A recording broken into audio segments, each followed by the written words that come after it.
ইসলাম আমাদেরকে ঐক্যবদ্ধ করে। ইসলাম আমাদেরকে কি করে? ঐক্যবদ্ধ করে। বিচ্ছিন্ন হওয়া যাবে না।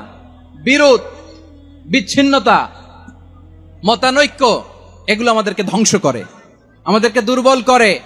আর আমাদের ঐক্যবদ্ধ প্রচেষ্টা আমাদেরকে বিজয়ের দিকে এক ধাপ এগিয়ে নেয়। চিল্লায় বলেন ঠিক কিনা? এজন্য আল্লাহ বললেন, ওয়াতাসিমু বিহাবলিল্লাহি জামিআ, তোমরা আল্লাহর রশিকে আঁকড়ে ধরো, তোমরা ঐক্যবদ্ধ জীবন যাপন করো, তোমরা বিচ্ছিন্ন হয়েও না। বিচ্ছিন্ন হইলে লস, ঐক্যবদ্ধ হলে সেখানে কল্যাণ আছে না নাই? প্রিয় ভাইরা, ঐক্যবদ্ধ হতে হবে আমাদেরকে। আদেশটা কার? একটু আওয়াজ করবেন। ঐক্যবদ্ধ জীবন যাপন করতে হবে, আদেশটা কার? আমাদের আগে যে সমস্ত জাতিগোষ্ঠী ধ্বংস হয়েছে বিভেদের কারণে হয়েছে।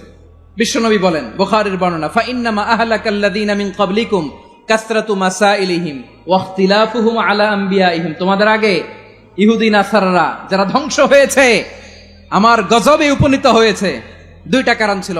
নাম্বার 1, কাসরাতু মাসাইলিহিম, বেশি প্রশ্ন করত, প্রয়োজনে অপ্রয়োজনে নবীরা প্রশ্ন করে আটকাইতে চাইতো, এরকম ডাকাত ছিল তারা। 2 নাম্বার কারণ, ওয়া ইখতিলাফুহুম আলা আম্বিয়াইহিম, ইখতিলাফ করার কারণে, বিভেদের কারণে, পারস্পরিক বিরোধে জড়ানোর কারণে তারা ধ্বংস হয়েছে। এখন বলেন, আমরা কি আল্লাহর গজব চাই? আমরাও কি তাদের মতো ধ্বংস হতে চাই? এজন্য আল্লাহ তাআলা সূরা আল ইমরানের 105 নম্বর আয়াতে বললেন, ওয়ালা তাকুনু কাল্লাযীনা তাফাররাকু ওয়াখতালাফু মিন বা'দি মা জাআহুমুল বাইয়িনাত ওয়া উলাইকা লাহুম আযাবুন আযীম। খবরদার, প্রমাণ পাওয়ার পরেও, দলিল নাজিল হওয়ার পরেও যারা বিরোধ করেছে, ইখতিলাফ করেছে, বিচ্ছিন্ন হয়েছে, খবরদার তোমরা তাদের মতো হয়ো না। যদি তাদের মতো হও তাহলে জেনে রাখো, ওয়া উলাইকা লাহুম আযাবুন আযীম, তাদের জন্য আমি মর্মন্তুদ শাস্তি প্রস্তুত করে রেখেছি।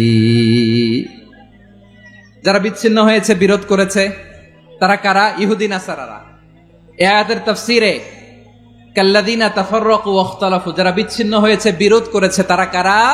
মুফাসসিরিন ইকরাম বলেছেন তারা ইহুদি নাসারারা। আওয়াজ করে বলুন তো, তারা কারা?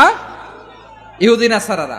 বিষ্ণু ঈসা ইসলাম সুনানে আবু দাউদ এবং তিরমিজির হাদিসে বলেন, ইফতারাকাতিল ইয়াহুদু আলা 71 ফিরকা, ইহুদিরা 71 দল হয়েছে। ইখতিলাফ করতে করতে কয় দল? সবাই বলে নাই, কয় দল? ওয়াফতারাকাতিন নাসারা আলা 72 ফিরকা, আর নাসারারা হইছে 72 দল। আওয়াজ করে বলুন তো, কয় দল? ওয়াসাতাফতারিকু হাযিহিল উম্মাহ বি73 ফিরকা। আর বিশ্বনবী আফসোস করে বলেন, আমার উম্মত হবে 73 দল। ইহুদি 71 দল, নাসারা 72 দল, আর আমার উম্মত, বুঝে থাকলে আওয়াজ করে বলেন। বিশ্বনবী বলেছেন, আমার উম্মত ভাগ হবে কয় দলে? কুল্লুহা ফিন্নার, সব জাহান্নামে যাবে, ইল্লা ওয়াহিদা, একটা দল ছাড়া।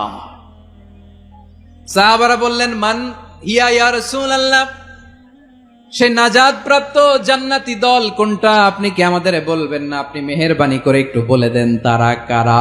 বিশ্বনবী বললেন, মা আনা আলাইহি ওয়া আসহাবি, আমি এবং আমার সাহাবারা যেই মতের উপর, যেই পথের উপর আছে, এই মত এবং পথের উপর যারা থাকবে তারাই জান্নাতের দল হয়ে যাবে। যারা আমার মত, আমার সাহাবীর মত এবং পথকে অনুসরণ করবে তারাই জান্নাতে যাবে। তাহলে প্রিয় ভাইয়েরা, আমরা কি আর ইখতিলাফ করব, কাদা ছোড়াছুরি করব? প্রিয় ভাইয়েরা, তাহলে আমরা ঐক্যবদ্ধ জীবন যাপন করতে চাই, ঠিক কিনা বলেন? ঐক্যের কোনো বিকল্প নাই। গত 50 বছর তো দেখেছি এই ডিসইউনিটি, অনৈক্য, বিভেদ, বিচ্ছিন্নতা আমাদেরকে কোথায় নিয়ে গিয়েছে। এই যে দেখেন, কিছুদিন আগে আমাদের বর্তমান নেতা ডক্টর ইউনূস, উনি সব রাজনৈতিক নেতৃবৃন্দদেরকে ডেকেছেন একটা ইস্যুকে কেন্দ্র করে। তার মানে গোটা বাংলাদেশ এক হয়ে গিয়েছে। আমরা সবাই উদ্বেলিত হয়েছে, উচ্ছ্বসিত হয়েছে, ঠিক কিনা বলেন? রাজনৈতিক নেতাদেরকে ডেকেছেন উনি, আমরা এক হয়েছি। এরপরে ধর্মীয় অঙ্গনের যে লিডাররা, বিভিন্ন ধর্মের, শুধু মুসলিম না, সবাইকে ডেকেছেন, আমরা ঐক্যবদ্ধ হয়েছি। এটাকে বলে ন্যাশনাল ইউনিটি, জাতীয় ঐক্য। যে কোনো ধরনের কনস্পাইরেসি, ষড়যন্ত্র, আধিপত্যবাদ মোকাবেলায় জাতীয় ঐক্যের চেয়ে মুখ্যম হাতিয়ার আর নাই। আমরা ঐক্যবদ্ধ থাকতে চাই, রাজি আছেন? আমরা আর কাদা ছড়াছড়ি করব না। অনেক হয়েছে আন্না, এবার থামুন। অনেক হয়েছে আন্না। প্রথমেই আমি এদেশের সম্মানিত আলেম সমাজকে বিনয়ের সাথে অনুরোধ করব, আসুন আমরা ঐক্যবদ্ধ হই। আজকের এই তাফসিরুল কোরআনের প্রোগ্রাম থেকে আমি সম্মানিত আমার মাথার তাজ ওলামাদেরকে জাতীয় ঐক্যের আহ্বান জানাই। আমি আমার সম্মানিত রাজনৈতিক ব্যক্তিবর্গদেরকে জাতীয় ঐক্যের আহ্বান জানাই। অনেক হয়েছে আন্না। আধিপত্যবাদকে রুখে দিতে হলে, বাংলাদেশের বিরুদ্ধে যে কোনো ধরনের ষড়যন্ত্রকে রুখে দিতে হলে জাতীয় ঐক্যের কোনো বিকল্প নাই। চিল্লায় বলো ঠিক কিনা?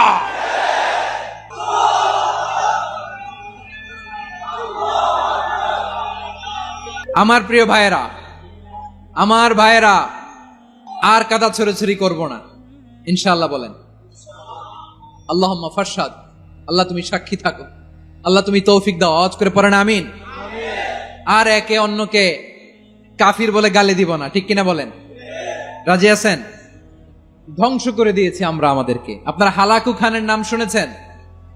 মঙ্গল অধিপতি হালাকু খান বাগদাদের আমাদের বিশাল দারুল হিকমা লাইব্রেরিকে ধ্বংস করেছে।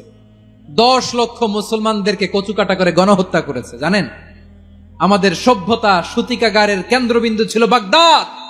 ইরাকের বাগদাদে যেদিন সে রক্ত নিয়ে হোলি খেলা করে, রক্তের হোলি খেলা যেদিন হয়, ওই দিনও বাগদাদে বাহাস চলতেছিল। আমাদের বাহাস কি চলতেছিল? আপনাদের এলাকায় বাহাস আছে? এই প্রচলিত বাংলাদেশে যে বাহাস, এটার সাথে ইসলামের কোনো সম্পর্ক আছে? এই পর্যন্ত বাহাসের পরে পরাজয় বরণ করছে এরকম কোন দল আপনারা পাইছেন? আমি পাই নাই। প্রত্যেক দলই বাহাসের পরে সংবাদ সম্মেলন করে বলে আমরা জয়লাভ করিয়াছি, ওনারা পালাইয়া চলিয়া গিয়াছেন। আছে না নাই? কারণ সত্য জানার জন্য, সত্য মানার জন্য আসে না তো, নিজের জ্ঞান জাহির করার জন্য বাহাস করে।